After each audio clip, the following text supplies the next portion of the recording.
Everyone. A very good afternoon to you, members, colleagues, and the entire Uganda. Now here, this is Taiba International School. It's a secondary school that does also a UNEP curriculum. With me, I have the senior 4 students, and one of them called Mukiza Grace is going to give us an opening prayer. Let me invite him.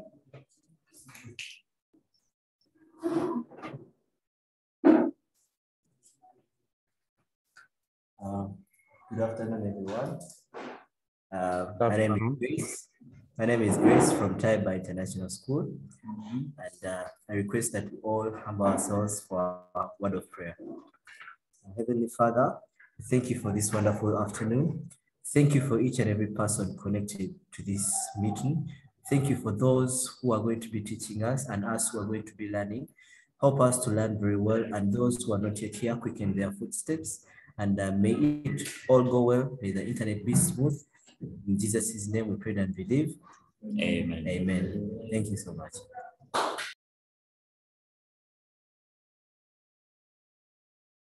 Yes, Teacher Stephen, we are through with that prayer, and the microphone is back to you now. Thank you so much. Okay, thank you so much, Teacher Raphael, for bringing Taiba online. We want to welcome all the schools that are joining for this session. There is a lot that we are going to learn from each other. And in case you have any questions you want to ask, kindly we shall ask you to use the chat. Alternatively, you can raise up your hand and then the facilitator will be able to take us through. I want to take this moment to welcome Mr. Ambasan Stephen to lead us into the presentation. Mr. Ambasan, you are most welcome. Okay, hello. So thank you. Thank you, Stephen. Okay.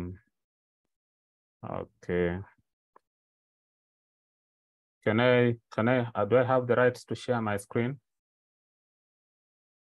Yes. Okay.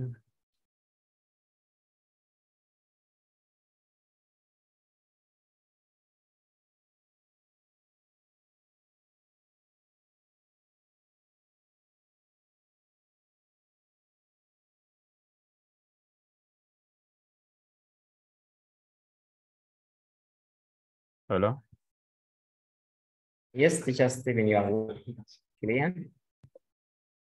Okay, is my screen seen there now? Yes, we are going to request that you put it in the other format of the presentation format. Hello, is my screen showing? Yes, your screen is still showing. Colleagues on call, kindly guide me here. Is my screen there? Yes, your screen is on. Okay. Good evening, ladies and gentlemen. My name is Stephen Donald Mbasani, and I will be your lead facilitator this evening.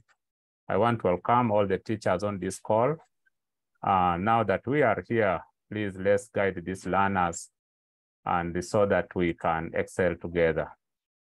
The theme for this particular seminar is sharing tips on evaluation of candidates in geography, and the focus for today is mainly going to be on geography paper 1 at the ordinary level. So this seminar is a presentation that is intended to share some of the tips on the current evaluation standards of candidates in geography paper 1. In this presentation, I am going to mainly request the teachers who are here that we facilitate these students and each other with the techniques of answering questions according to the assessment in geography paper 1. We intend to highlight the common errors that are made by the candidates, especially when they are making responses to the questions that are put to them. The objective of this seminar is to guide you, the students, on how to present your responses, present your answers in a logical and meaningful way.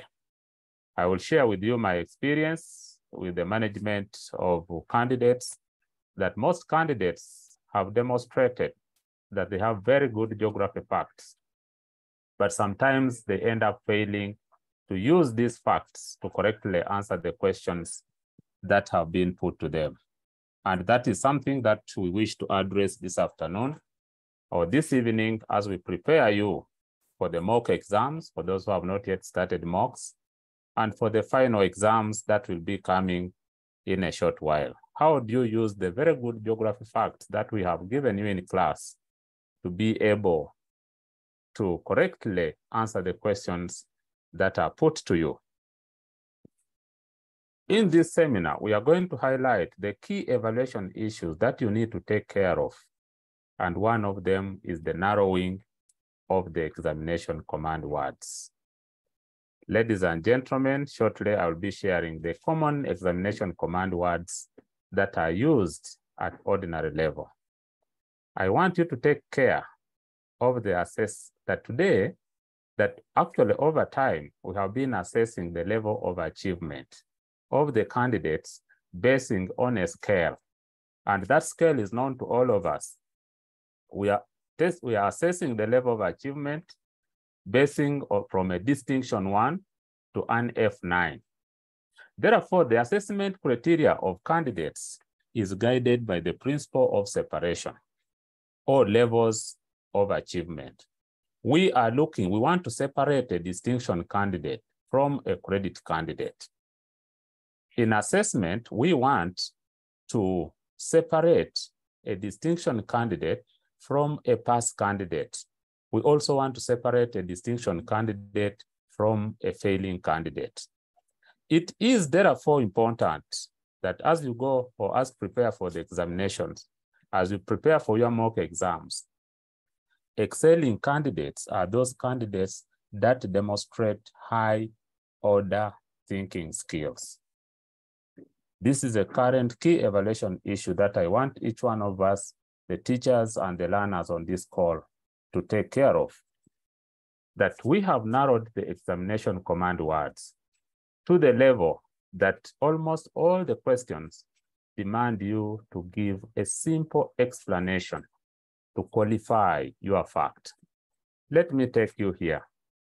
These are the key examination command words at UCE. Colleagues on call, are you hearing me well? Hello? You are very clear. Okay, thank you. The examination command words at UCE are majorly 4. One of them is outline. 2 is state. 3, describe. 4, explain. I want us to note that excelling candidates are those candidates that have demonstrated the ability to qualify all their facts. 1, in a factual way. What are you presenting? Is it a fact? Yes. 2, is it logical? 3, is it meaningful? And most importantly, candidates normally start their facts starting with a point statement, and then they qualify it. Many candidates who score credit 6 could have actually scored a distinction 1. Where do they normally go wrong? They normally give us a fact, in most cases, which is logical. Where do they fail to earn from? When they don't make these logical facts meaningful. And that is where I'm going to put a lot of emphasis in this presentation. Let me give this example of a logical outline, question and answer. I'll just give this example. Outline the problems faced by the livestock sector in East Africa. They could ask you to outline the problems faced by the fishing sector in East Africa. Outline the problems faced by tourism. These are common questions that are often put to us. I have my candidate A here, and the candidate says pests and diseases. That is a logical answer. It is a correct answer. You have another candidate B, and the candidate says, there is a problem of pests and diseases. This candidate here is only being verbose, is not precise. Actually, all this, there's no value addition. Candidate A and candidate B are just the same. They have not added value to the problem. I have candidate C. Pests and diseases are some of the problems facing the livestock sector in East Africa. Candidate C has equally not added any value to that fact. He or she is simply repeating the question statement. The question required you to outline the problems facing the livestock sector in East Africa. And the candidate has said pests and diseases are some of the problems facing the livestock sector in East Africa. These candidates you see here, candidate A, candidate B, candidate C, are good candidates. But the best they could get there could be a credit 4 or up to a credit 6. Let's compare them with these candidates here using the same answer. I'm now giving an example of a candidate giving us a logical and meaningful answer. Candidate A and B and C here gave us logical answers, outline answers. Under the current dispensation, we are not looking at this as outline answers. We are actually looking at them, these candidates, as listing the answers. We are looking for an outline statement, one that is valuable, that helps us understand that pests and diseases are actually a problem. That is why now I want to take you here. Logical and meaningful answer. The candidate says pests and diseases lead to death of livestock. This candidate has now given us the problem of the pests and diseases. The candidate is very precise. The candidate is not repeating the question statement. The candidate has added value to the fact. And this is what I was talking about here when I talked about giving us a fact, which is logical and also meaningful, and importantly, in a precise way. So these candidates here are adding value to their facts. They are actually qualifying their facts. And this is what an excelling candidate deserves to do. What is the problem of the pests? Pests lead to death of livestock.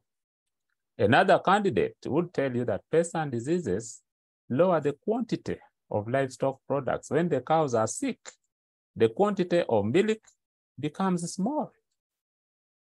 Another candidate, quality candidate, will tell you that pests and diseases lower the quality of the livestock products. These candidates are now making their facts meaningful. And that is something that I want all the candidates to take care of. This is what we are calling narrowing down of examination command words. That when you give us a fact, qualify it. And that is what guides the principle of separation, levels of achievement. Certainly, if you were the one marking these two candidates here, I am sure you are seeing some difference between these candidates here and these candidates here.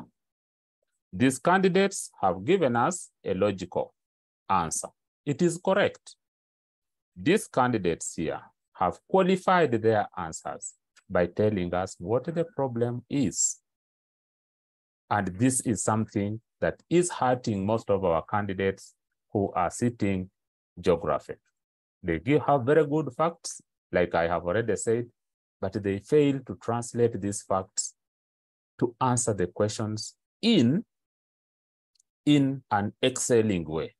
So, like I've said already, we are being guided by the principle of separation. We want to separate these candidates here, a candidate who is listing the points, pests and diseases, from a candidate who is able to explain the problems caused by pests and diseases. And these are two things as we moving forward. that I want colleagues listening to me, the learners who are listening to me, that I want you to put in your long-term memories.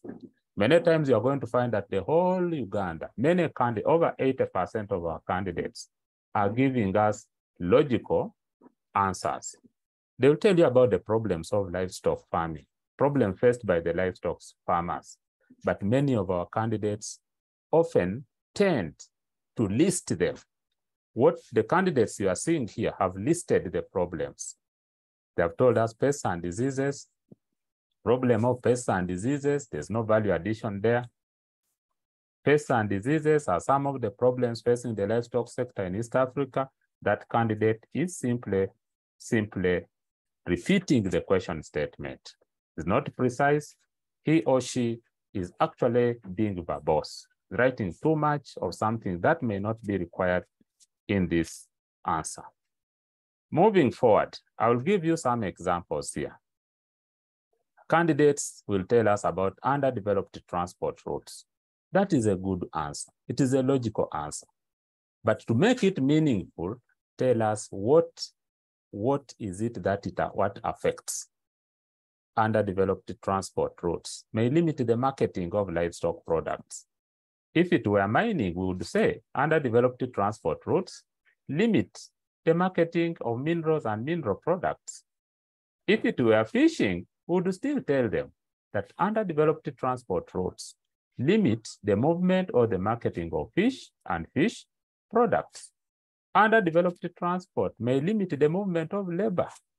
So many of our candidates would list their facts. They will tell us about underdeveloped transport and give us the bad, how the roads are very bad, but then they are not giving us what the explanation for this, how this is a problem. Candidates who have got the ability to tell us how this is a problem are the ones that are taking the day because they are high order thinking candidates. A candidate will tell us about inadequate skilled labor. Yes, that is a logical answer. It's a good answer. But it may not give us what we want. It may not, that candidate stopping there may not be able to score the best scores. A good candidate is the one who tells us the problem of having inadequate skilled labor. Just like I'm giving this example here. When you have inadequate skilled labor, the quality of the livestock products cannot be good. The quantity of the livestock products will go down. Inadequate capital, what is the problem? It may lead to poor quality inputs. If I don't have enough funds, then I may not give my cows quality feeds. If there is inadequate capital, it may reduce the investment in that sector. And I'm talking about this, and I want candidates who are listening to me here by using of a multiplier effect to take this to other sectors. We are going to ask you, here I'm using the example of livestock farming. We are going to ask you to outline the problems facing the fishing sector, facing the mining sector. If I have inadequate capital, then I cannot be able to purchase good mining implements. The quality of the mining implements are definitely going to be traditional. They are not going to be modern, and therefore that affects the quality of the output.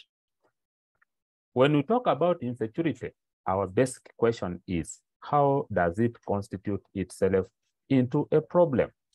Insecurity tends to scare away investments. No investor would wish to invest in a place that is insecure.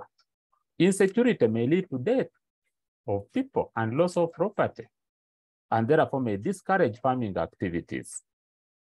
When we talk about low levels of technology, what is the problem? So, ladies and gentlemen, I am bringing out the fact of presentation. Presentation is key.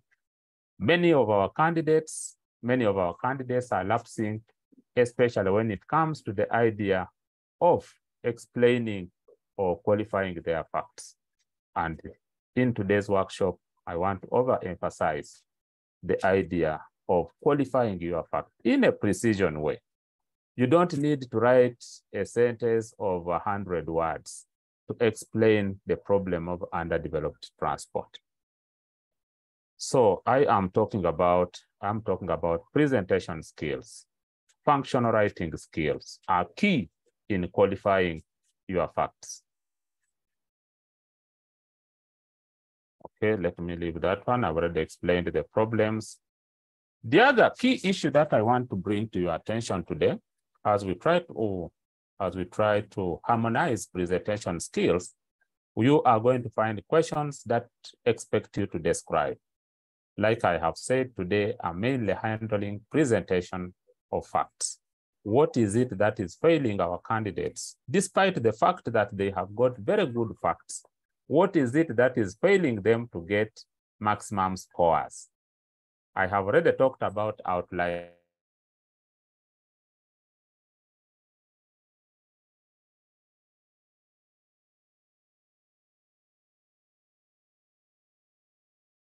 Them to present their facts that require outlining. Many of our candidates, the common errors that our candidates make is that they list the problems, they list the benefits, they list the contributions.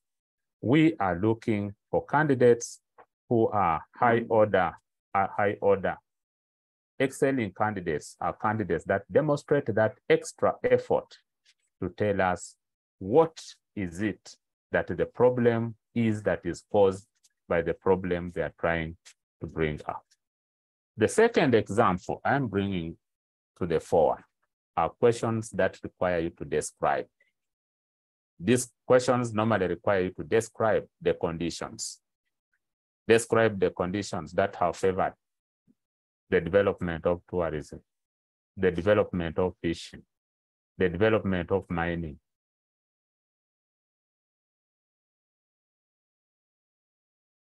Emphasis, ladies and gentlemen. Number one, the emphasis is on our abilities to identify the fact or identify the condition. After identifying it, the setter has requested us to describe the fact. Therefore, description is a center of emphasis. For questions requiring you to describe, description is a center of emphasis. Before you qualify your fact, let us have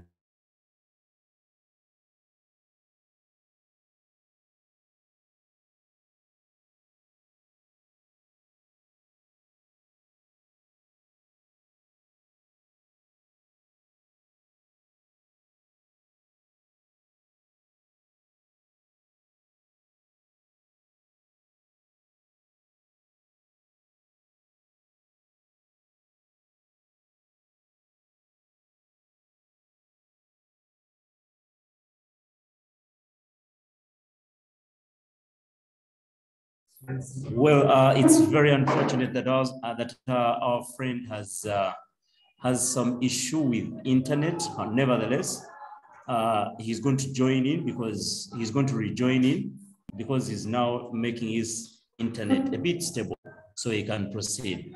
I request you can be a little patient as we wait for him. Thank you.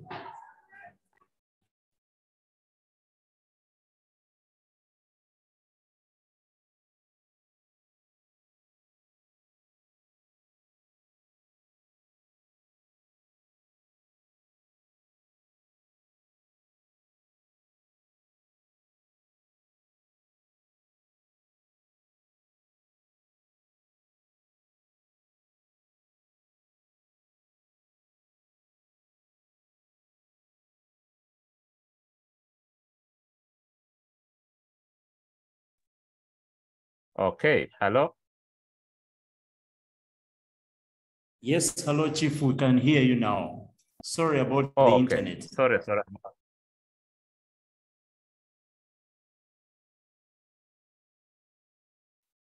Okay, let me now proceed. I hope colleagues on call, you are able to hear me. Yes, we can hear you, sir. Okay, thank you. The second example I am bringing here is description of conditions, description of factors, Where is the center of emphasis to this, the person assessing you? Number one, the candidate must identify the correct factor, identify the correct condition, and then describe it. That is what most of our candidates do. But like I have already said, it is a requirement now that the candidate needs to be able to qualify their fact. How do you qualify a described factor? By telling us its role or its use. Most of our candidates are very good at describing the factors, at describing the conditions. Just like I've given the example here of the description of the capital. The candidate has identified the capital, which is really a very good fact. It is a correct fact. It's describing the conditions that have led to the development of tourism. Availability of adequate capital. That candidate is good, but the candidate may not score maximum marks. Why? Because the adequate capital has not yet been qualified.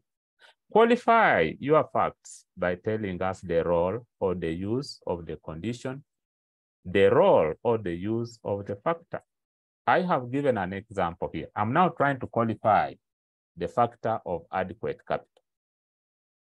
What is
Now, colleagues, we have gotten a challenge.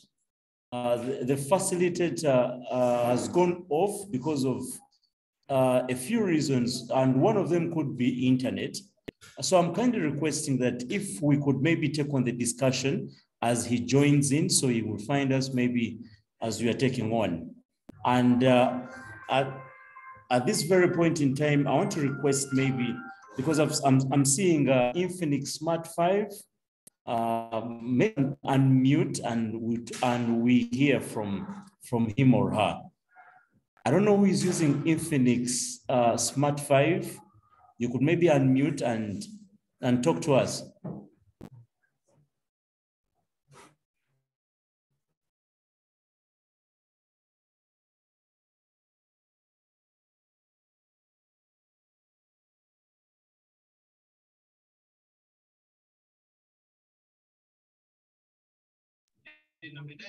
Sorry?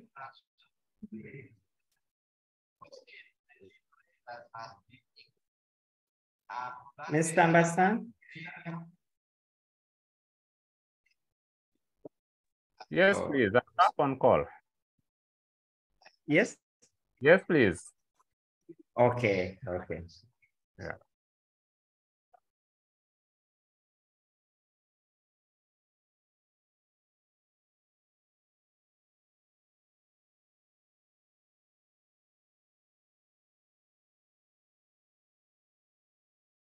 Okay, Infinix Smart 5. Okay, colleagues, can I go on? I'm sorry. I'm having a challenge with the network. Hello? Are you hearing me now? Yes, Mr. Steven? Okay, then. Yes. Okay, thank you. Okay, and so I was explaining the center of emphasis on questions that require candidates to describe factors and or conditions. One, the candidate should have the ability to identify a correct factor. And the center of emphasis here is on the description of the factor. That is the logical fact. After doing that, it is our expectation that the learner or the candidate states the role of the factor or the role of the condition in leading to development, because that is the center of that's the learning target. How does capital lead to development? If it is used to rehabilitate roads, if it is used to provide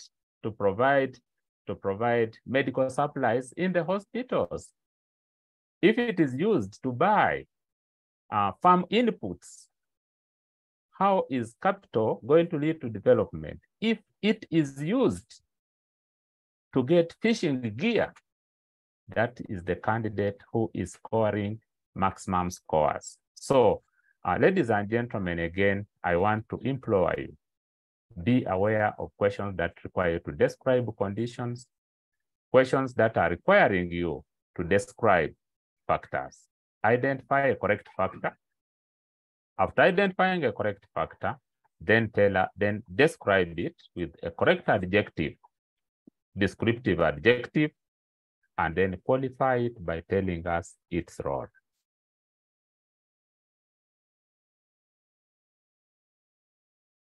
Here we are. I just wanted to, I had wanted us to have an opportunity to use the example here to be able to explain the roles or the uses of the following factors. Of skilled labor, the labor has been described. A good candidate could even tell us, give us the root statement. Is it available? Is it present? Is it existing? Those are the common root words that we use. Availability of skilled labor. Presence of favorable government policy. Most of our candidates scoring credit 6, credit 5, stop it here. They'll tell us the availability of skilled labor. We are saying, what does the skilled labor do?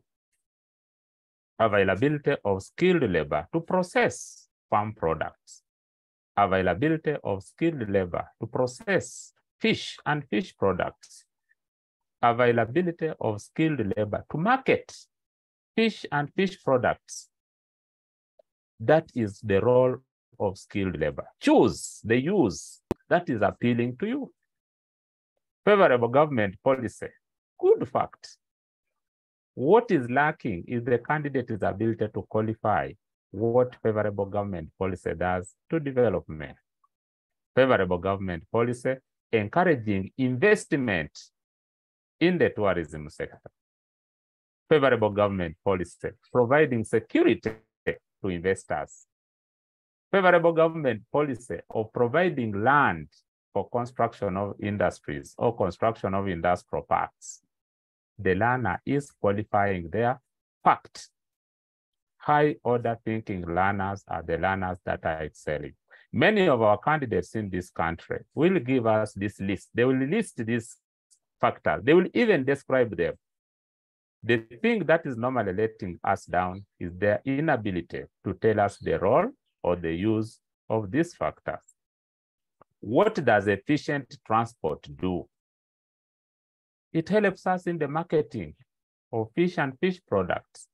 It helps us in the movement of labor.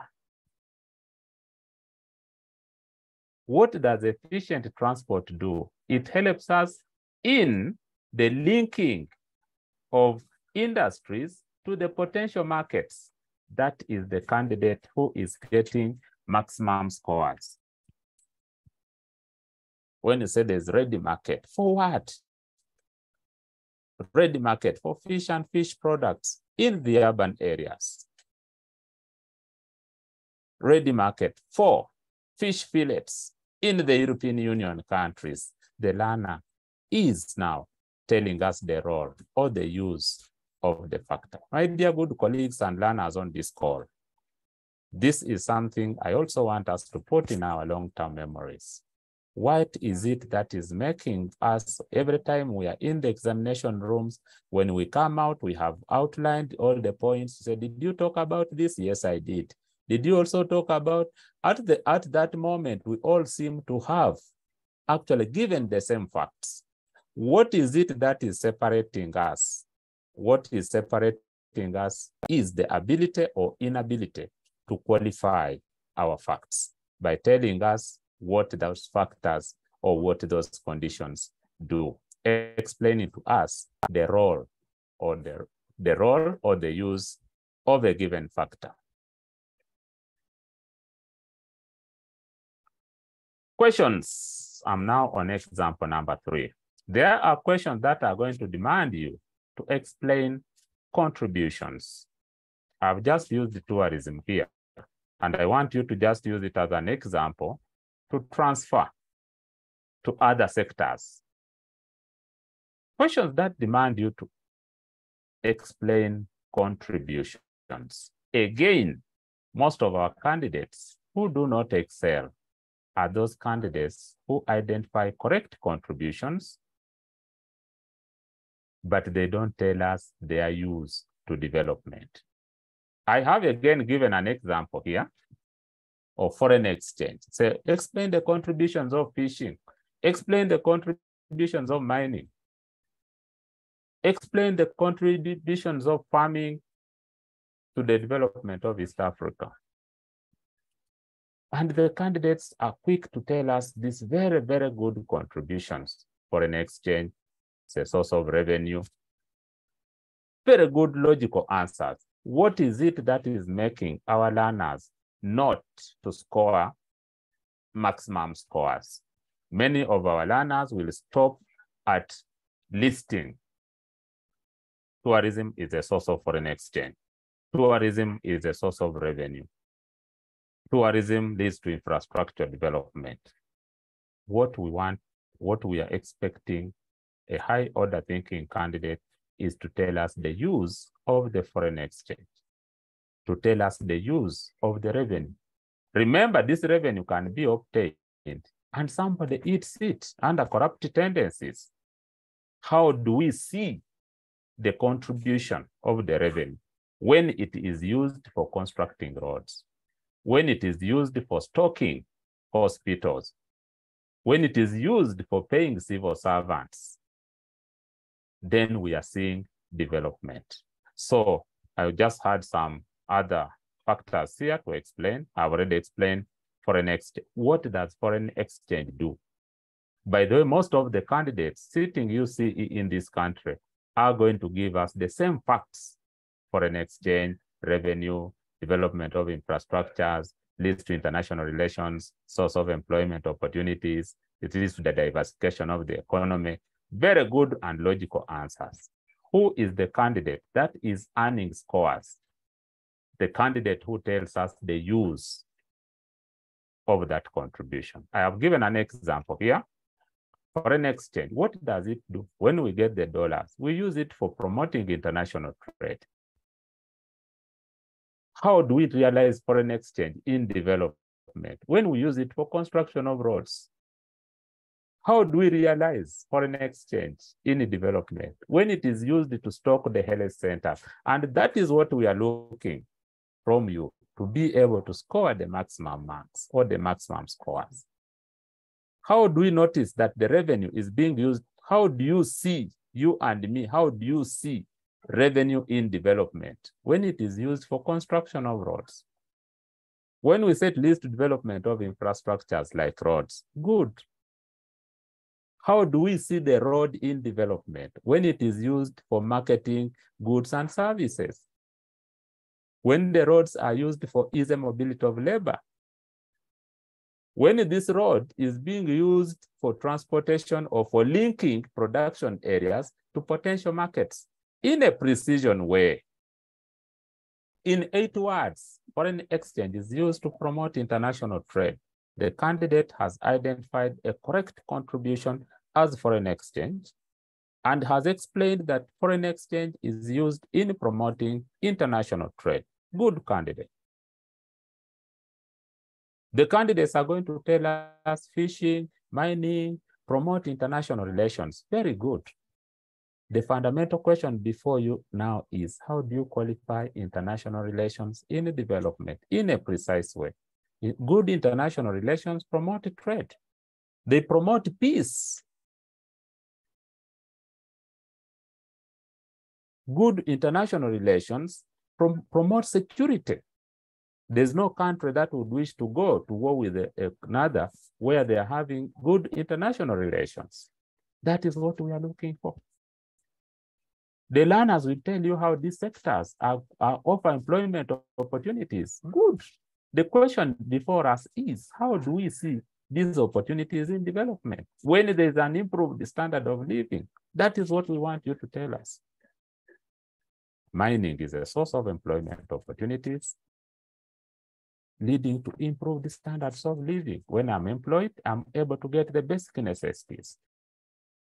When I get the basic necessities, when I'm able to buy food, I'm able to buy clothes, I'm able to be housed, then I'm enjoying good standards of living. And that is just what we are looking for, the role of the contribution.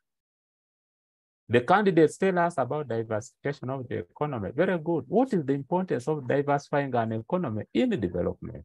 Because you get alternative sources of income. You are able to get alternative sources of revenue. You are able to get alternative sources of tax.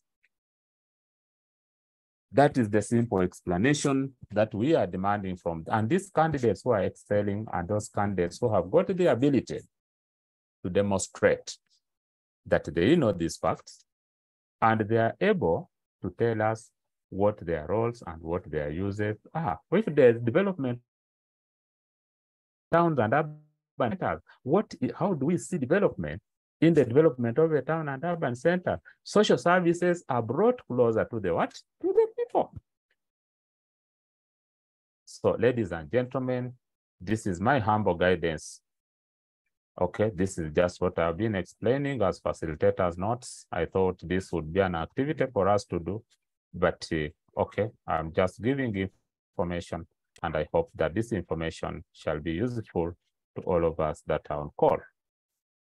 Ladies and gentlemen, talking about presentation, I want to draw your attention to questions that demand for influence.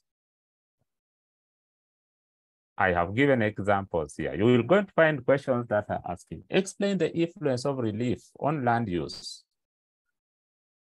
Oh, I'm seeing hands up. I'm seeing hands up. Yes, we have some hands. Okay. Maybe. Yes, teacher Rafael.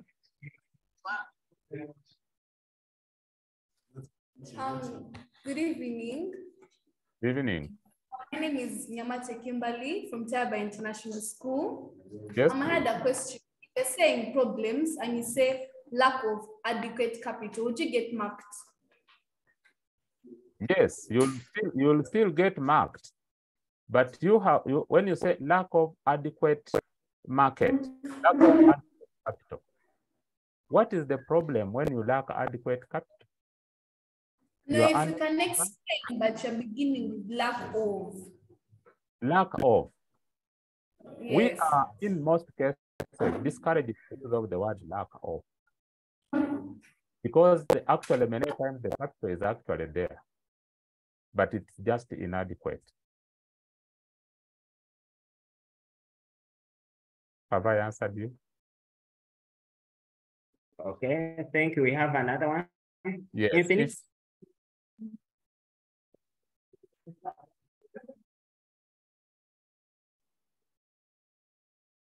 Infinix unmute. Okay, I'm failing to get to Infinix. Okay, so okay, as Infinix prepares, let me draw your attention to questions that demand for influence. It is now common that you are going to find questions that require to explain influence. I've given some examples here. Explain the influence of relief on land use. It's a common question that comes in fieldwork. Explain the factors that have influenced distribution of transport routes in East Africa. Be aware, ladies and gentlemen, avoid using influence to explain influence. I have given an example here. A candidate will say, gentle slopes have influenced the construction of roads. You are using influence to describe influence.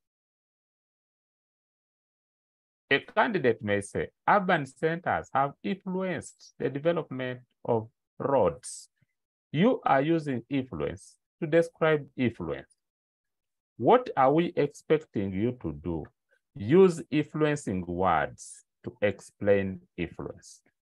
Influence may be positive or negative.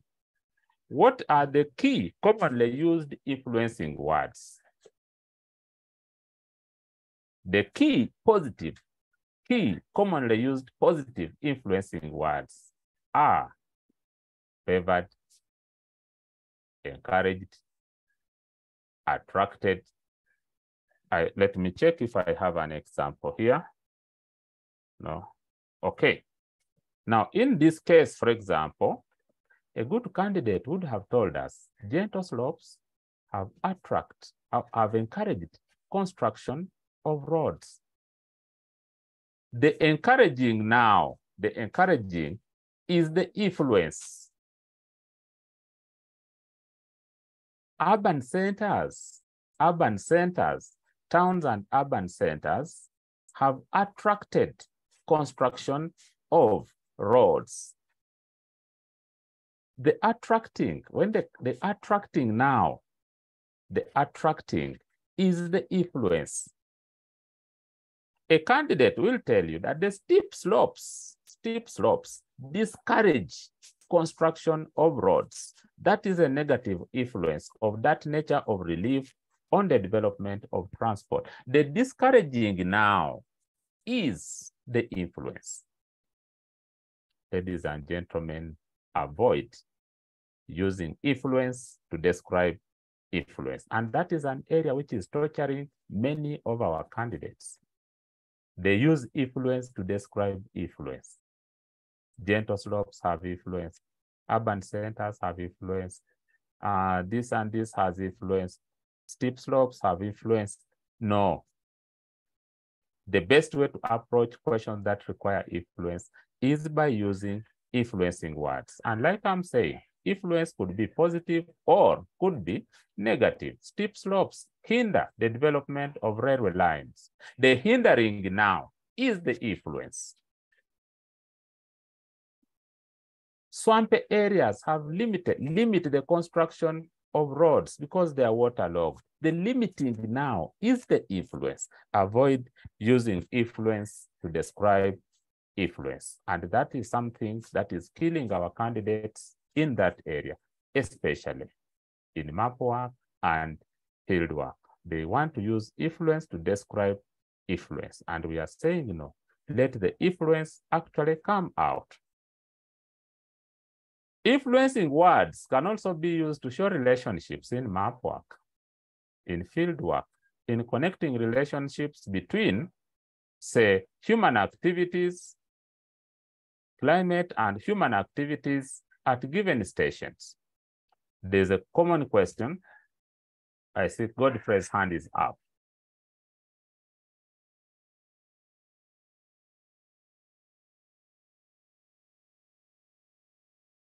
Okay, influencing words. Hello, colleagues, are you hearing me? Hello? You are clear, Mr. Ambassador, you are clear. Great. So influencing words can also be used to show relationships on a map. Many times our candidates are being asked to describe the relationship between relief and drainage. What is the component of relief on the map? How has it influenced drainage in the area?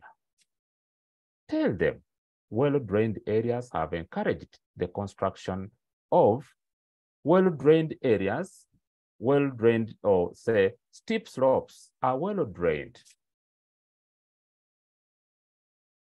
I'm trying to get a relationship between relief and maybe transport. Steep slopes discourage construction of roads. Lowland areas may discourage construction of roads. Why? Because they are often waterlogged. In fieldwork, we are normally being asked, what conclusions did you make? How did the fieldwork help you to understand the geography of the area? Describe the relationship between relief and land use in the area you have studied. Ladies and gentlemen, these influencing words can help you in connecting relationships in the area studied in the field and also relationships on the map. Lowland areas discourage ABCD because they are waterlogged.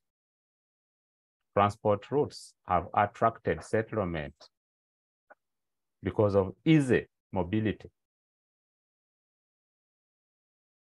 Towns have encouraged settlement. Why? Because they provide social services. Wetland areas discourage settlement. Why? Because they are breeding areas for disease vectors. The learner is telling you the influence. Avoid using influence to describe influence. That is a key area that is disturbing many of our learners and making them not to score maximum marks.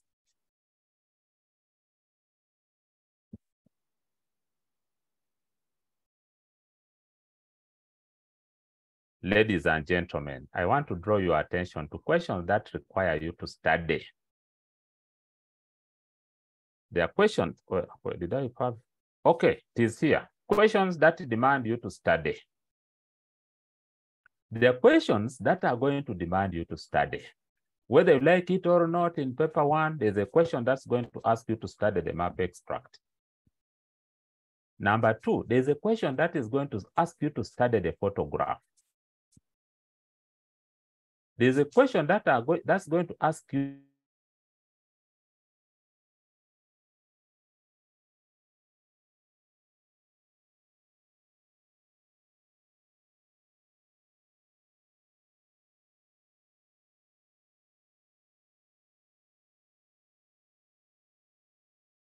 Mr. Anderson? When you expand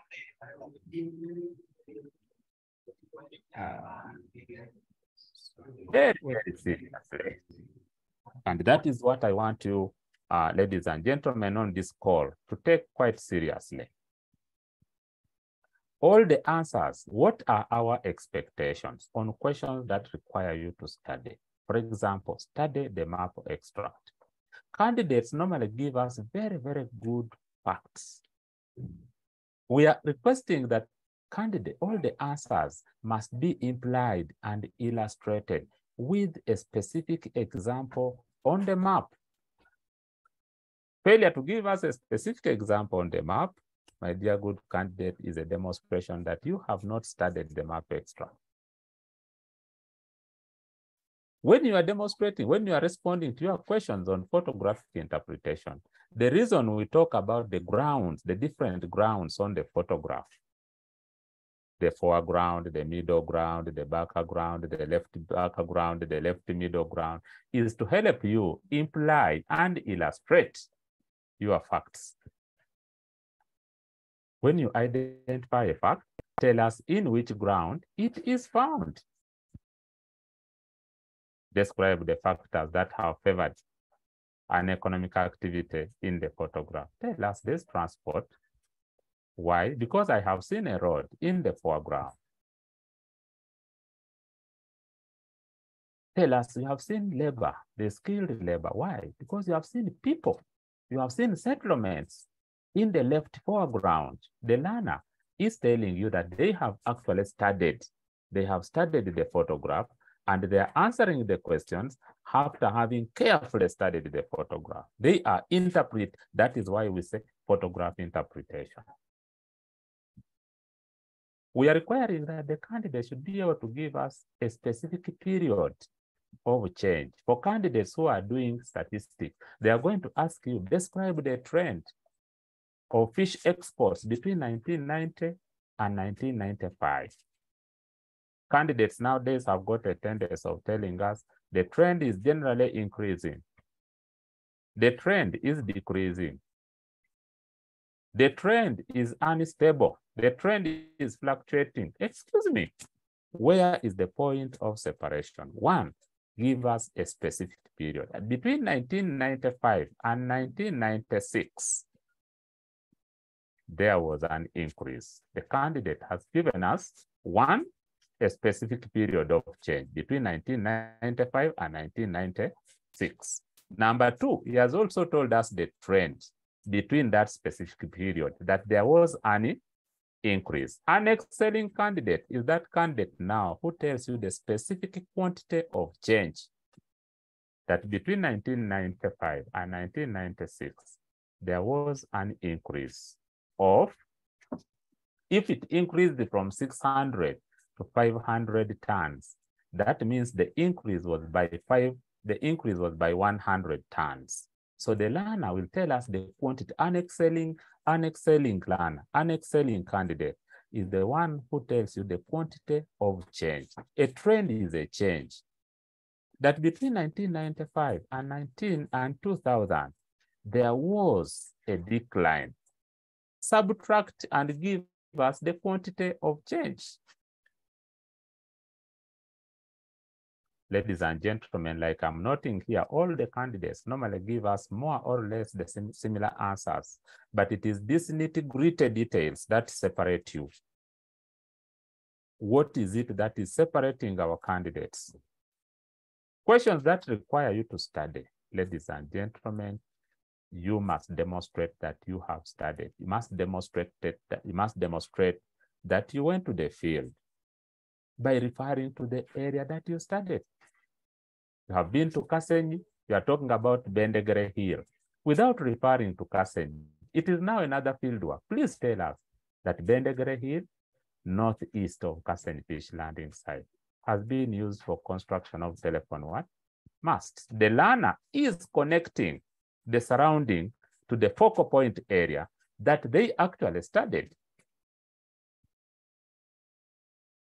Ladies and gentlemen, be very attentive and careful while handling questions that require you to study because we are taking that word study very, very carefully, very, very seriously. Before you start telling us, and ladies and gentlemen, I hope I will get an opportunity one time to come and talk about the map, to talk about the photograph, to talk about field work in details. But what I want to note today as a presentation fact is that we are looking at the ability of the learner to demonstrate or to imply that they have actually studied, they have studied the map, they have studied the photograph, they have been to the field that they are talking about, or they have studied the table and they are answering the questions. I can see the hands there.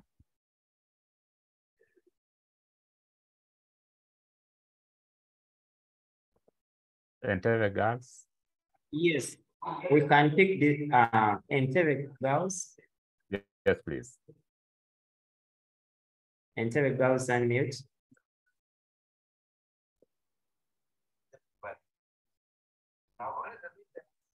Entebbe unmute.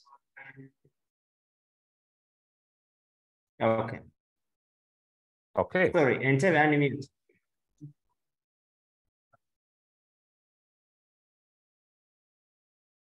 You can go on and ask. Okay, thank you. Ladies and gentlemen, I also wanted to bring you up to speed on breaking down of the physical environment. There are questions that are bringing challenges to our learners, especially breaking down of the physical environments. Let me try to illustrate one or two here. Let me use climate. Ladies and gentlemen, avoid using climate to describe climate. Learners are talking about presence of suitable climate. That is not correct. Favorable climate. We don't have favorable climate. Presence of conducive climate. No. If you are describing climate, when describing climate, use the elements of weather. Because climate is the average weather condition of a place as established after a long period of time. Avoid using climate to describe climate. The best way to describe climate is by using the elements of weather. What is the conducive climate you are talking about? Is it rainfall? Then describe the rainfall. The area receives reliable rainfall throughout the year. Therefore, suitable for crop growing. The area receives unreliable rainfall. Therefore, suitable for nomadic pastoralism. The area receives heavy rainfall. Use the elements of weather to be able to describe climate appropriately. Avoid using climate to describe climate. Suitable climate. The area has got suitable climate. It has got favorable climate. No, those are relative adjectives and unacceptable. If the conducive or unfavorable climate you are talking about is temperature, then please explain the temperature. Is it the suitable? If it is the suitable climatic condition you are talking about, then bring out that element. It is the one we are looking for. Warm temperatures, suitable for growing of crops. Very cool temperatures, discouraging settlement in the mountain. Explain the problems faced by the people living in the mountain regions. Don't say unconducive climate. Upon what is the unconducive climate you are talking about? It is cool, very cool what? Temperature. And that is what we want to see.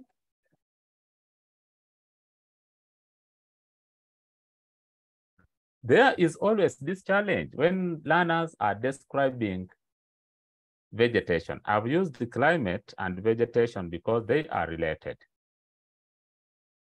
Because climate heavily influences vegetation. When describing the characteristics of when you are describing the characteristics, when you are describing vegetation, let's describe the characteristics of trees and grass. People are going to be asked to describe the characteristics of the vegetation in equatorial regions. And they tell you it receives heavy rainfall throughout the year. And we are describing characteristics of vegetation. We are describing characteristics of trees and grass. And what are we describing? If we are describing the trees, we are describing maybe the height. The trees are tall. That's a good description. The trunks are straight.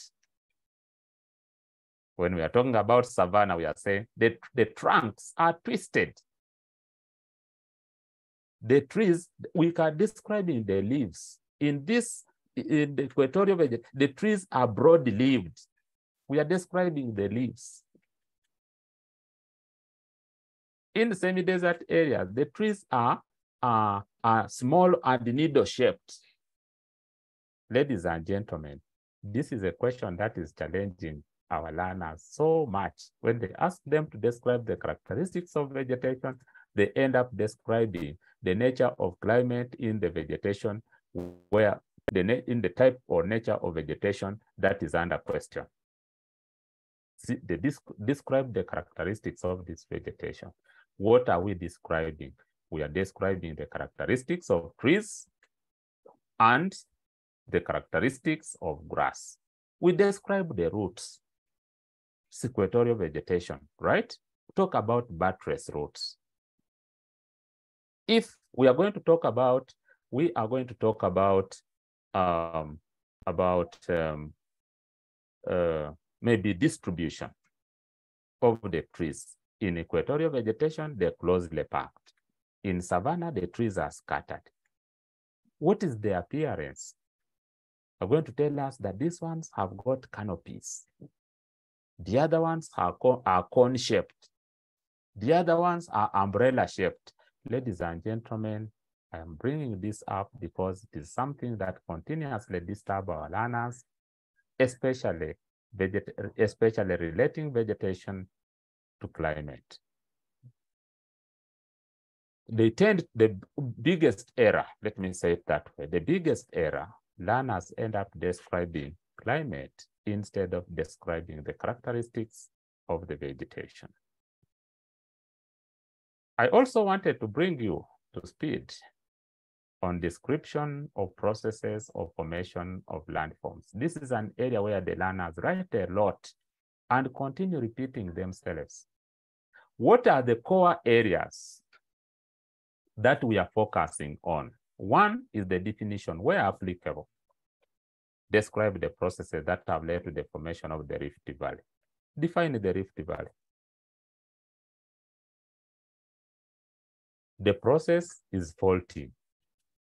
The forces are tensional or compressional. The effects of the forces are the lines of weakness. What is the result of these effects? They lead to displacement of the faulted blocks. At the end of the day, forming that future we are calling a Rift Valley. If they're asking us to describe the processes that have led to the formation of Mount Elgon, the process, it is the same thing here. We are looking for the process, and that process is called volcanicity. What are the forces responsible for it? Heat and pressure. What are the effects of the heat and pressure? Eruption of molten rocks. What is the result of this effect? Cooling and solidifying to form that future we are calling a mountain. I am seeing St. Mary's and Yoke girls hand up. Unmute Yoke girls.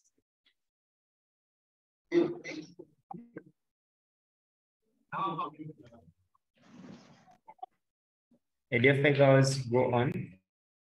Mr. Steven, I have a question. Is it allowed to use words like evidence, explain relationship, or factors in photograph? Come again. Ediope? Hello?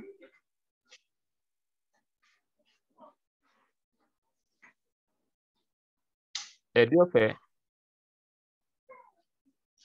Hello? I didn't get the question clearly. She was a bit low, but hope they are getting back. Okay. Is it Okay. there? Like, is it allowed to use words like evidence in explaining relationship or factors in photograph? Very, very important. Actually, that is why we are using the word study. Evidenced. Transport as evidenced by the presence of a road in the foreground. Thank you very much, Ediope. You are putting it clear, actually putting it better. Evidenced by the skilled labor, evidenced by the settlements in the background. There's a reliable source of water as evidenced by the lake seen in the left foreground.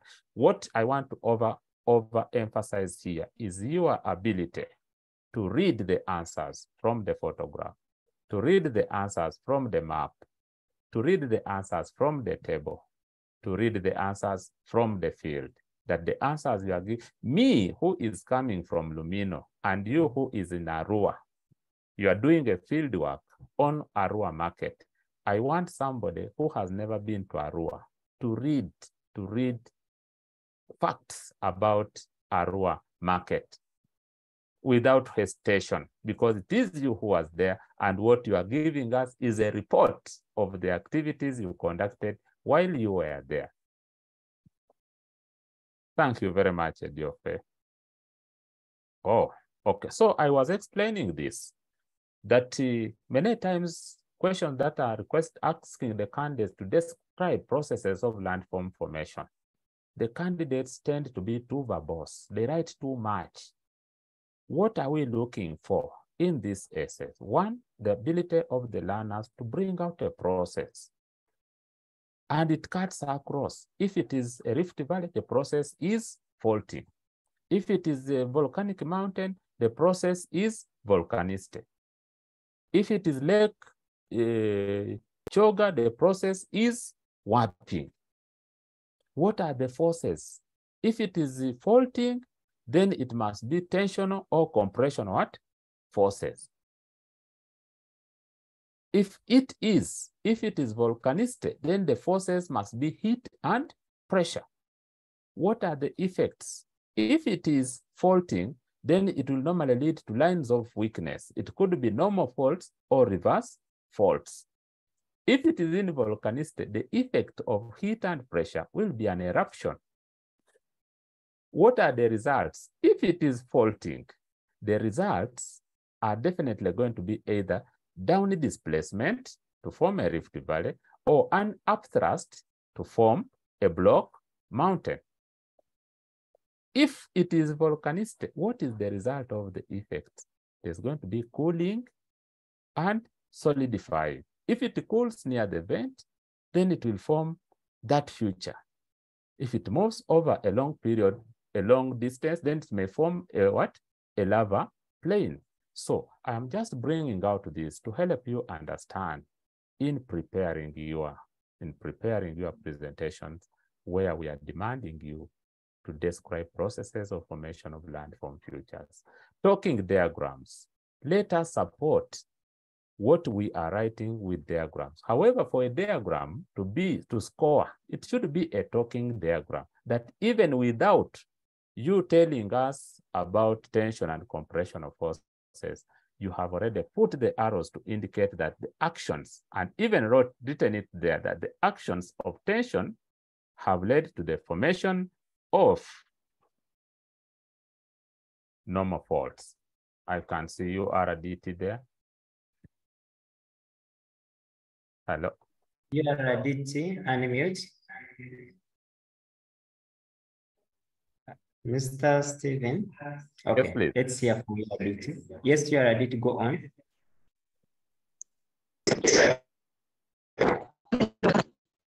Action is major where you ask the economic activity taking place.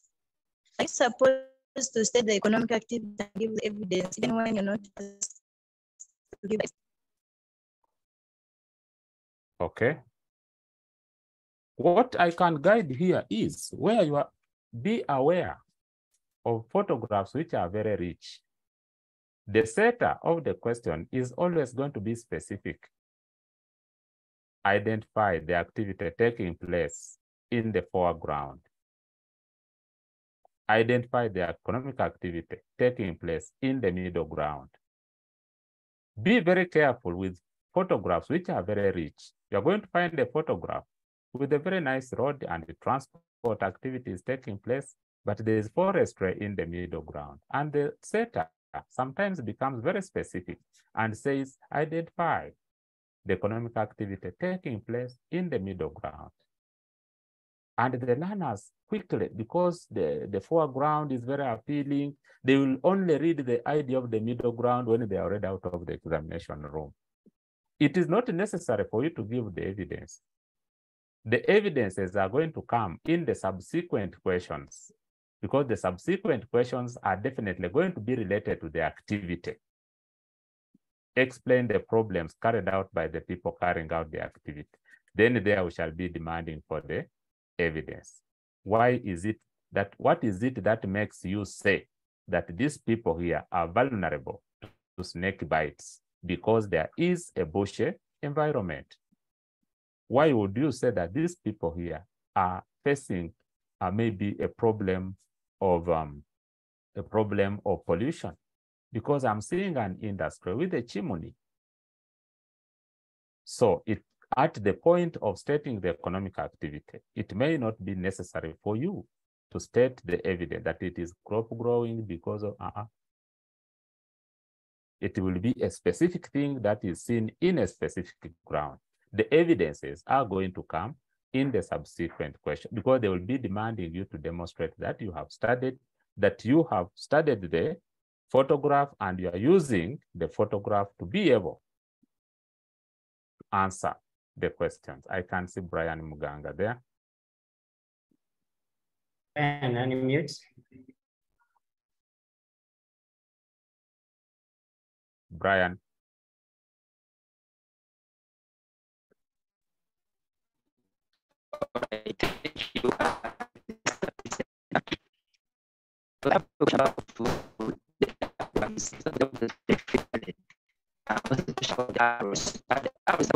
Within the diagram or the outside, then others diagrams have been using everything. Thank you. Brian. Brian, your network is not okay. Let me kindly request you to use the Audible now? And yes, Brian.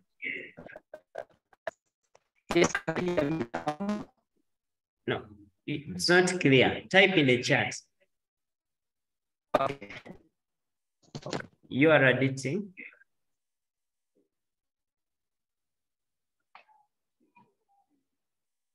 You are editing, unmute.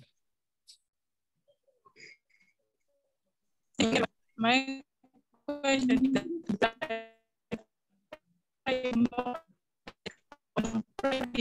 supposed to put it in one paragraph or two very many paragraphs. You are ready to, I will beg your pardon.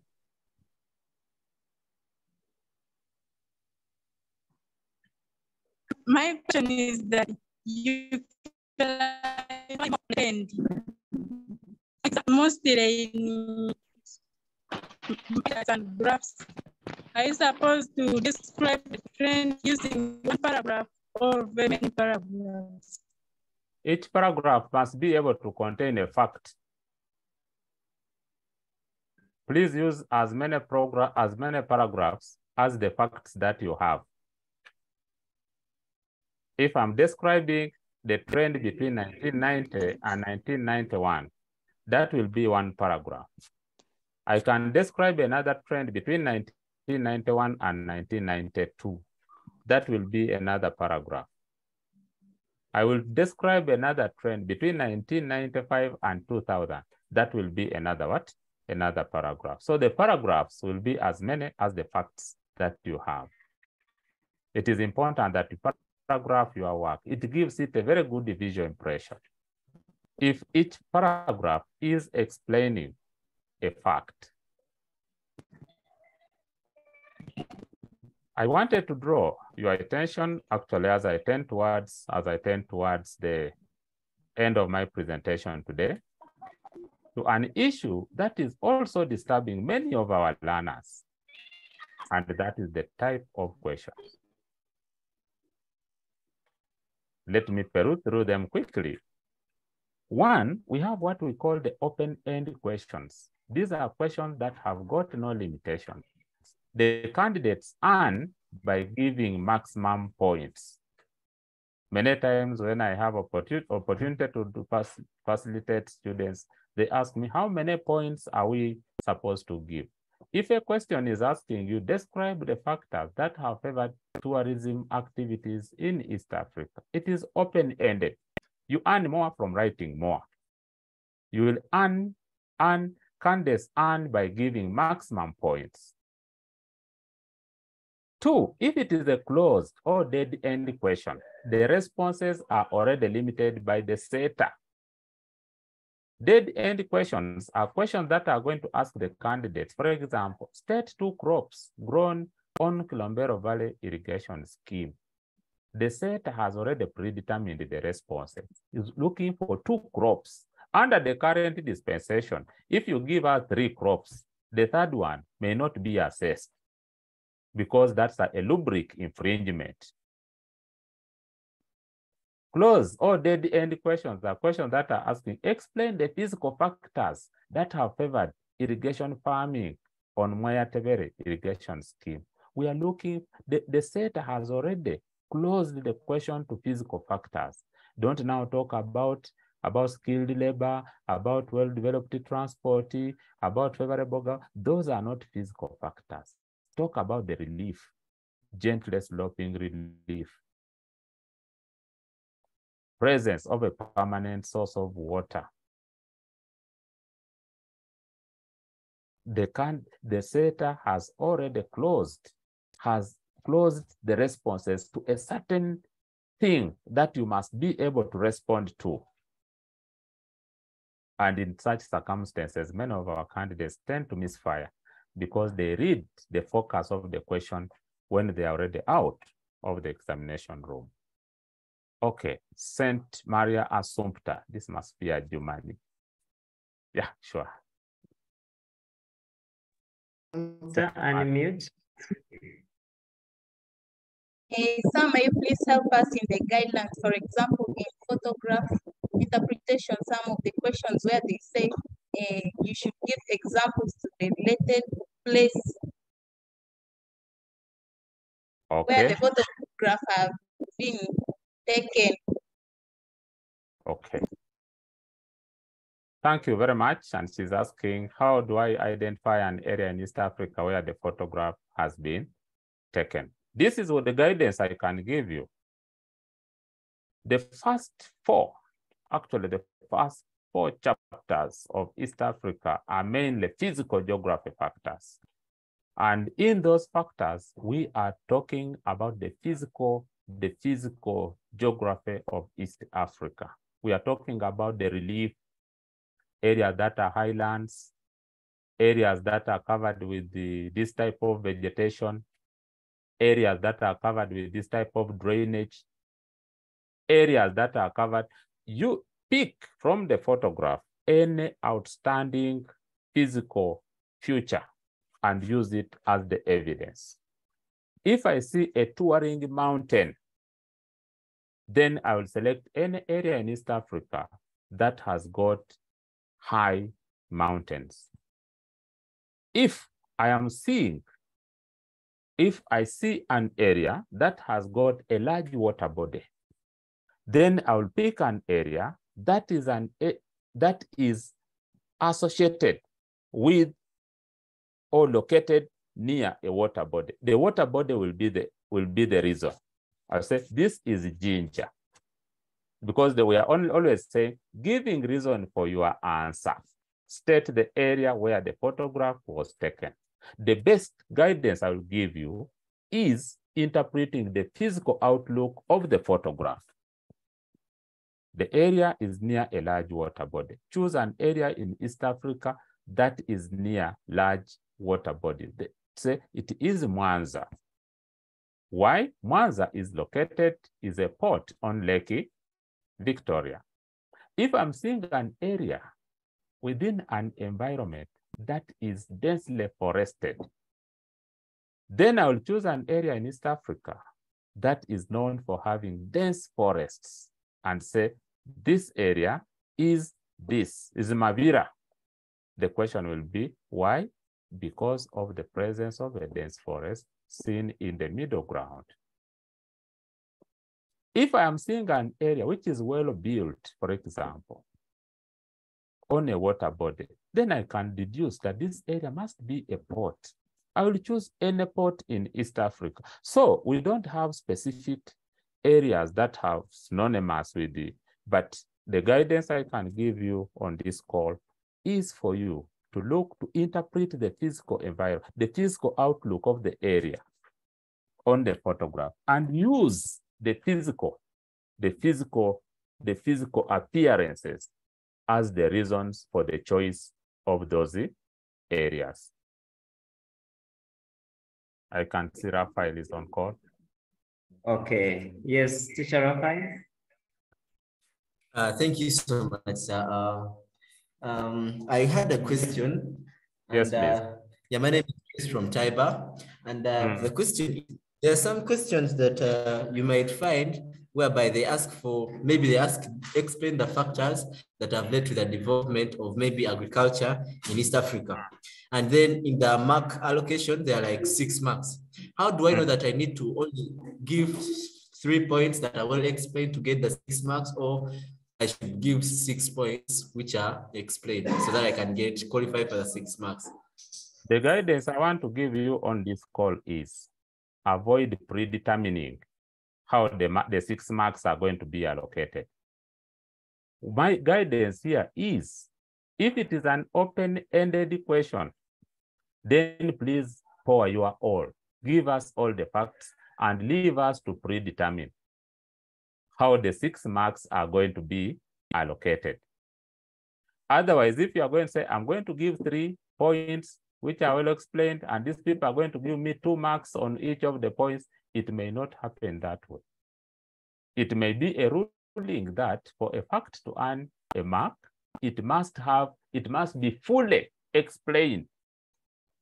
So it is not obvious that every fact that you write is going to earn 2 marks. And that is why I am talking about this type of questions. Open-ended questions, you earn more from writing more. Don't predetermine. Don't say, I think if I give 3 points, each point is going to have 2 marks, and therefore I can give them my 3 points, and then no, avoid predetermining how the 6 marks will be allocated. The 6 marks are going to be allocated in the marking rooms. Buyengo, SS Ginger.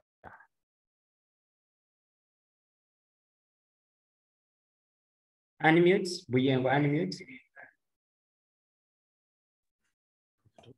Okay, thank you, sir. Yes. My question about the theory, these questions of faulting and the processes. Yes. Is that what if I use only theory without the talking diagram? Do I earn all my marks? I want to encourage you, Buyengo SS, use diagrams as well. It is very, very crucial that you include the diagrams, because that is a geographical skill. Actually, sometimes you find that the diagrams are talking more than the theory. So my word of encouragement on this call is that please let us not take the diagrams for granted. However, the diagrams will only earn scores if they are well annotated, if they are talking diagrams. That even if you did not tell us about the forces in the theory, when I look at the diagram is indicating that these forces actually acted on the Earth's surface, and arising out of this, there were fault lines. And so on this call, I want to encourage you. That again will be predetermined in the marking room. So don't leave it to chance. An excelling candidate is the candidate that has got the ability to bring out the process, the force, and illustrate it with a diagram, the effect of the forces and illustrate it with a diagram, and the result of the effect and illustrate it with a diagram. It is important. Okay. Thank you. You are Aditi. You are Aditi, yes. Sir, I would like to know, is it right if I draw a pie chart, I get the different portions in it, and also in the countries. In the same pie chart, I don't draw a key, but I do the whole thing in the pie chart, the degrees, shading, countries. Okay, I get your question. However, I had thought that I would get an opportunity to talk about statistical diagrams as a whole on another day, because I can see my call is almost coming to an end. But to answer you directly, it is very okay for you to write all the information you want to write on the pie chart. It is even better. It helps you to earn your marks quickly. Sometimes I have seen candidates who draw a pie chart on page 4, and the key is on page 5. You are telling this examiner, open page 5, look at the key, then come back and mark. Go back to page 5, look at the key, then come. A candidate who has labeled on the pie chart itself has already gotten their marks, and the person has moved on. I want to encourage you, even when you are drawing sketch maps, landscape sketches in photographic interpretation, it is very, very good for you to mark and label on the map, mark and label on the pie chart, mark and label on the landscape sketch. You earn your marks there quickly than the person who is giving keys. And sometimes you provide very long keys. A key of 10 different. My word of encouragement on this call is to ask you to mark and name on the future itself. Let it be a sketch map. Please mark and name the futures on the sketch map. You'll earn your marks quickly.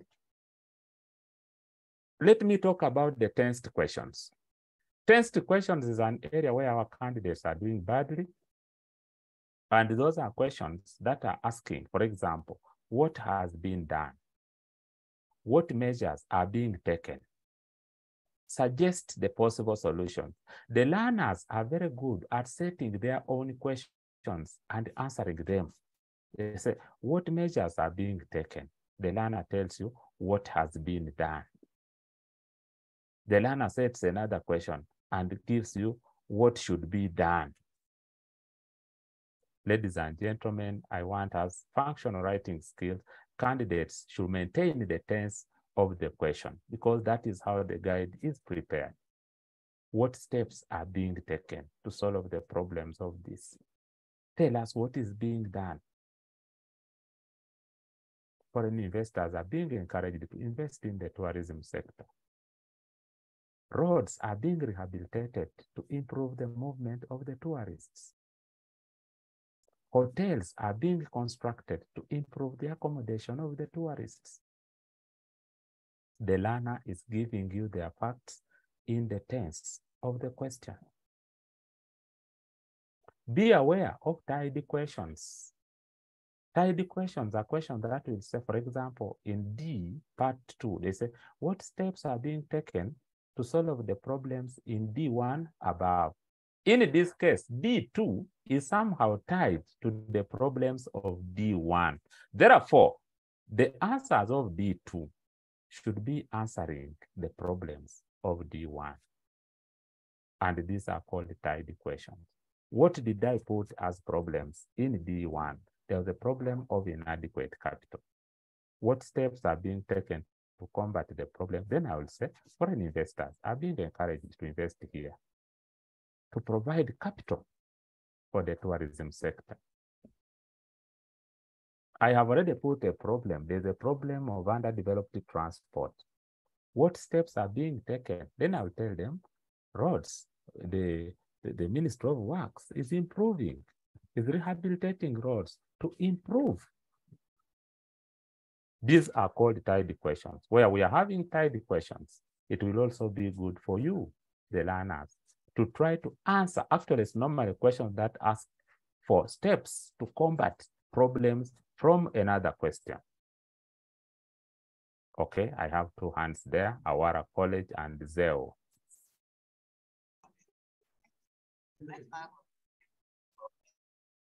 Zeo?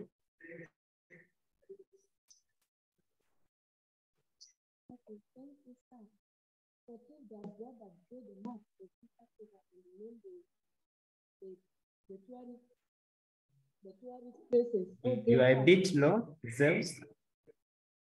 Okay, thank you, sir. But if they bring the map of it, that draw the map of East Africa, then we should mark the tourist places there on the map, but I don't know them. Then below that, they asked that I should describe maybe the factors favoring the tourism industry in East Africa. But if I know all those questions below that, if I answer all of them, then I leave the map. Will I be marked? Yes. Now let me tell you this. I had prepared to speak about this, but because of time, I may do it. That you are not going to find question A in section B that begins by asking you to describe the factors. It is not there. Question A of every question in section B will be testing a geographical skill. Geographical skills are gained out of practice. Part A of every question in section B will be testing a certain skill. If we are not testing the skill of drawing, those are questions that say draw a sketch map of East Africa, on it mark and name. Then we are likely to be testing the skill of using an atlas. Those are questions that where we are going to give you the map. Study the map of East Africa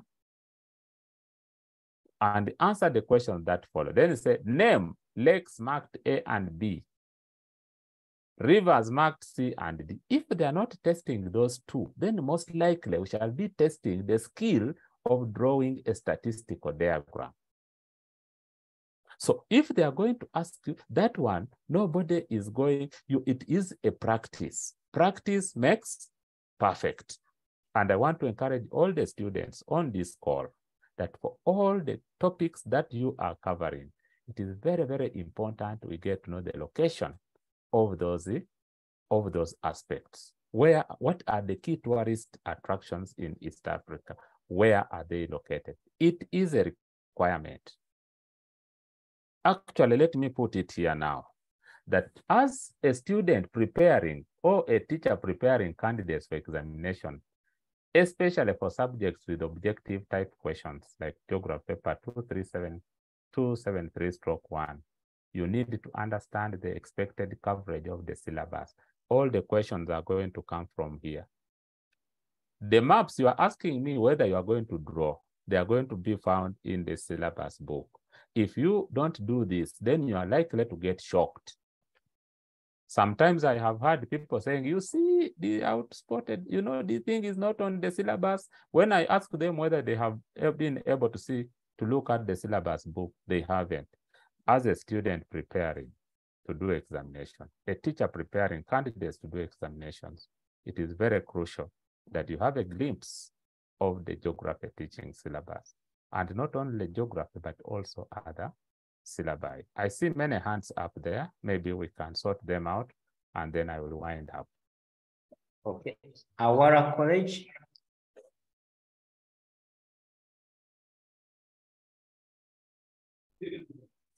Awara, unmute.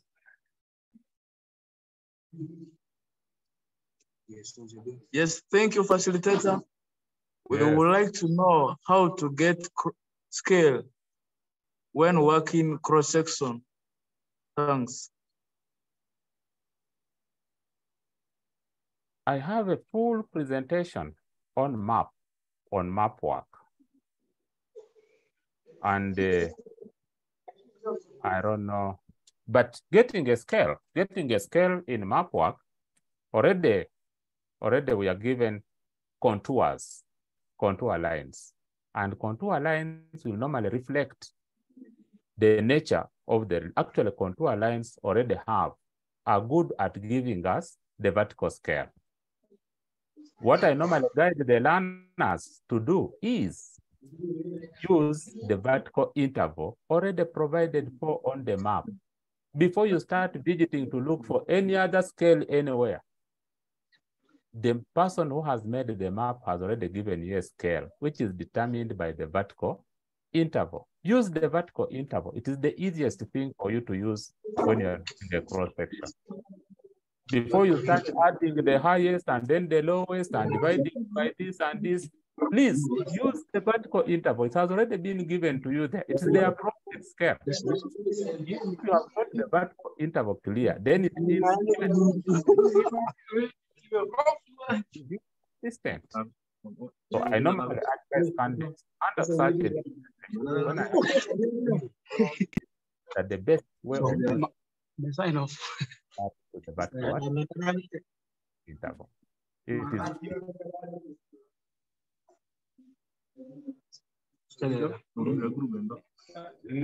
Maybe at some time. Okay, sir, we need a bit of clarification. There are situations where the students will be asked to draw a pie chart to show the relative importance. Now, like after getting the values, you have to convert them into degrees. But then after drawing the pie chart, do you include the values in percentages or you just write them like that in degrees? Thank you. well, thank you, Maria Sumpta. What is it that we are testing on a pie chart? We are testing three things. Number one is the candidate's ability to convert. If they have not given us the values in degrees, we are testing that skill. If you have been given the values in tons, the skill that is going to award you the first score is your ability to convert tons to degrees. Number two, we are testing the ability of the learner to draw a circular diagram to represent, after converting, can they put it on a circle using a protractor? Whatever you write there is going to be good. Put there the degrees, put there but the basic thing that earns you a mark is the correct arc. Even if you put for us the correct degree, you put for us the correct percentage, but the arc is wrong, you cannot earn marks. So the basic principle of a pie chart is the ability for you to use a protractor to draw accurate arcs and labeling the arcs. What is it that the arc is representing? That's the most important thing. You can write there everything, you can write there the angle, write there the percentage, but you will not earn a score unless when the arc is correct. So what we are testing at that level, the core of the question is your ability to use a protractor to draw accurate arcs. Then you label them that this arc is representing copper. And this copper is this percentage. That is good. But even if you put there the percentage and the arc is not correct, the percentage does not earn a mark. So we are looking for the skill, the ability of the learner to be able to draw an accurate arc to represent a certain sector.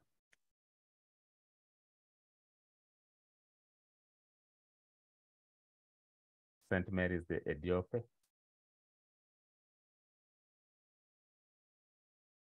Hello. Okay. Ethiopia girls. Okay, Mr. Steven, my question is, Yes. how to identify relationships on a map extract? Okay, we have a whole session on map work, but let me answer you directly. How do I identify relationships on a map? Relationships are best got when you are able to match two things on a map. They are going to give you two geographical aspects. For example, relief and transport. In that sentence, we are going to be looking for an element of relief and an element of transport. We have already, for example, taught you how to describe relief on a map. Look at the relief, the different relief types on the map. Maybe they are gentle slopes, maybe they are lowlands, maybe they are highland areas, maybe they are steep slopes. And start asking yourselves. You also look at the different aspects of transport. Maybe they are dry weather roads, maybe they are motorable tracks, maybe they are footpath, and start connecting. When I see the gentle slope here, what type of transport is there? And tell us that gentle slopes have attracted or have encouraged the construction of roads. The element of relief in that relationship is the gentle slope. Are you listening? The element.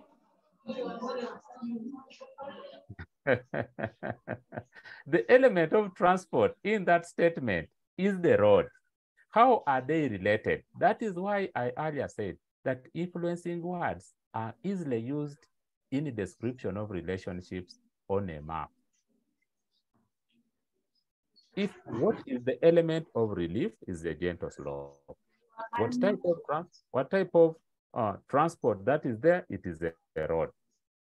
Maybe the steep slopes are devoid of roads. Tell them that the steep slopes in such and such an area on the map, they have discouraged construction of what? Of roads. And even me, who is assessing you, when I go there, I will see that the steep slopes actually do not have roads. That is why I said earlier that when you are describing relationships on the map, influencing words can be very, very helpful for you to connect the two geographical aspects. Mr. Steven, mine is about like in statistics, they give you the amount of rainfall recorded and the temperature, and they ask you to identify from which hemisphere has this data been collected from.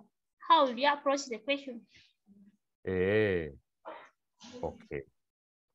Now, the best way of explaining this would be, we have already taught you about the apparent movement of the sun, the revolution and rotation. We also talk about the ITCZ. The best way for us to get the hemispheres is when we draw the hemisphere. And after drawing the hemisphere, we get to understand when is the sun overhead at the equator? When is the sun overhead at the Tropic of Cancer? When is the sun overhead at the Tropic of what? Capricorn. Certainly where the sun is overhead, temperatures. For example, we are aware that the sun is often overhead at the equator during the month of March and September. It is normally overhead in the northern hemisphere during the month of June, and in the southern hemisphere during the month of December.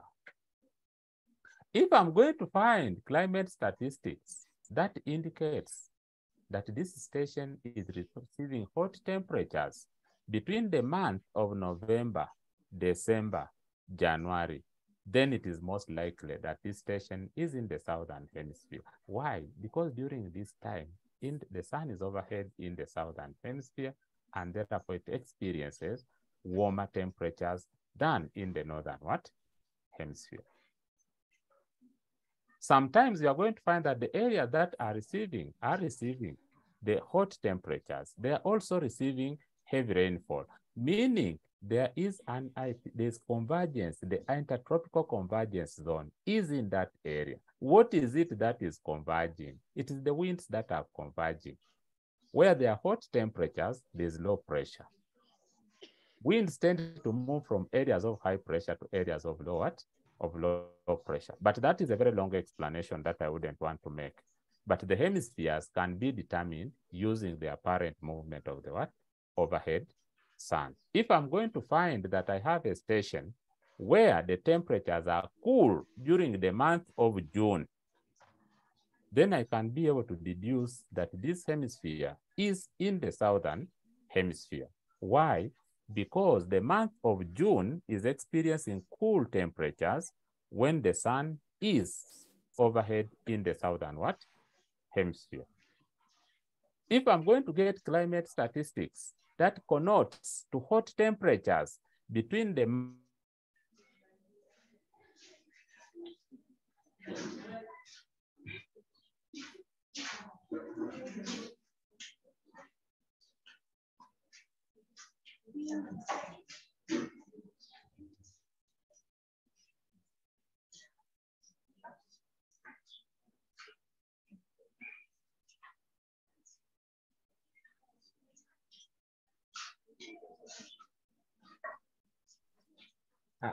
Peace, computer and peace, let's unmute.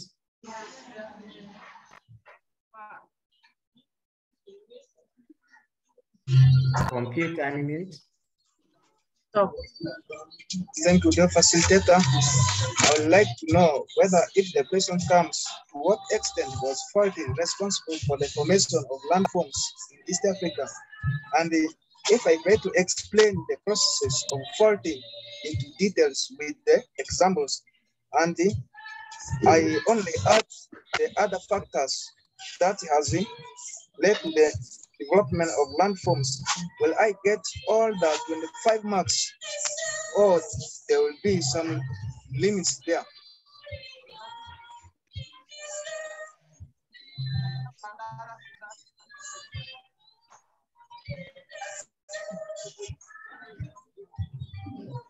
Mr. Ambasan, you are muted. Okay.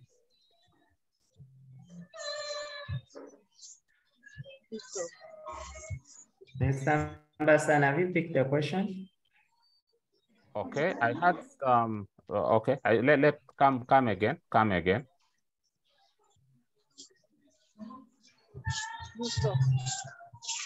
When the question says, to what extent was faulting responsible for the formation of landforms in East Africa? And when I try to explain the processes of faulting into details with the diagram, and only add some factors, other factors that have led to the formation of landforms in East Africa, will I able to get all the 25 marks, or there will be some limitations there? Okay, I think when we get an opportunity to have, an A-level facilitation, that question will be answered there. To what extent is not a question that you are going to find at UCE. That is a question that demands understanding, and it is a question that will be handled when we have an A-level facility. Okay, thank you. In geography paper 1. But in the first place,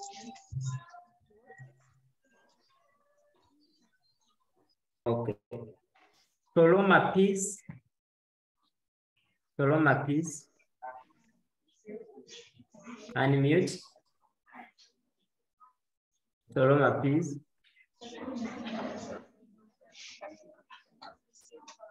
Okay, we are failing to get Toroma. Computer, I think you have another question.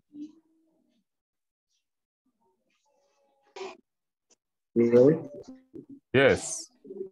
I wanted to continue.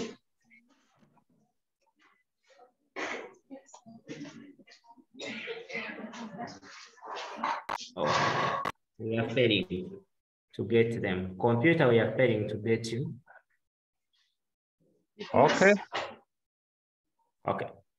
Okay, Mr. Ambassador, we can have the conclusion. Okay, ladies and gentlemen, I want to thank you so much for coming to this call. It has been a pleasure. It has been a pleasure leading the facilitation this evening. And when another opportunity comes, I hope we shall meet. Thank you so much. These are my contacts. Feel free to contact me outside this session and so that we can continue sharing. And with those very many remarks, I want to thank I want to thank Holistic e-learning platform for providing this opportunity to these young people. My personal observation is that there's a lot that really, I've seen the questions, and I hope that these opportunities will continue to avail themselves. I thank you and bye-bye. Okay, thank you so much, Mr. Ambasan. Before you leave, I want everyone to have his camera on such that we can take a photo with Mr. Ambasan. Okay. Let me, I think, okay, you can have your camera on, dear friends. I don't know, Mr. Ronald, is your place okay? You can talk to us. Yes, I can hear you.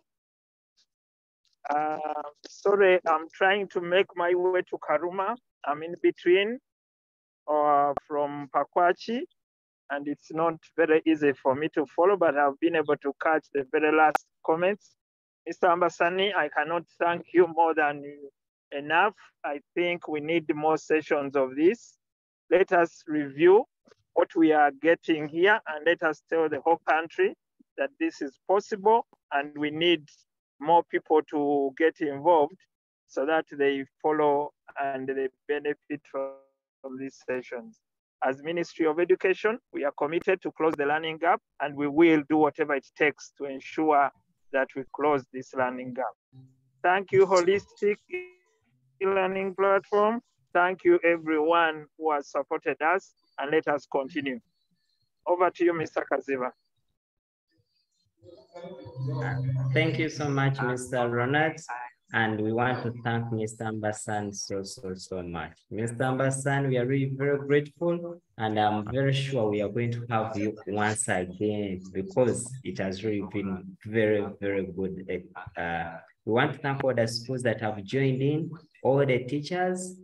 Thank you so much. You, RDT, Kagadi, we are really very grateful. I want to say thank you everyone. We shall meet again tomorrow. We are meeting for another session, and we shall have to share a lot. Thank you so much, and bye-bye, everyone. Amen. You greet yourself. Bye. Bye.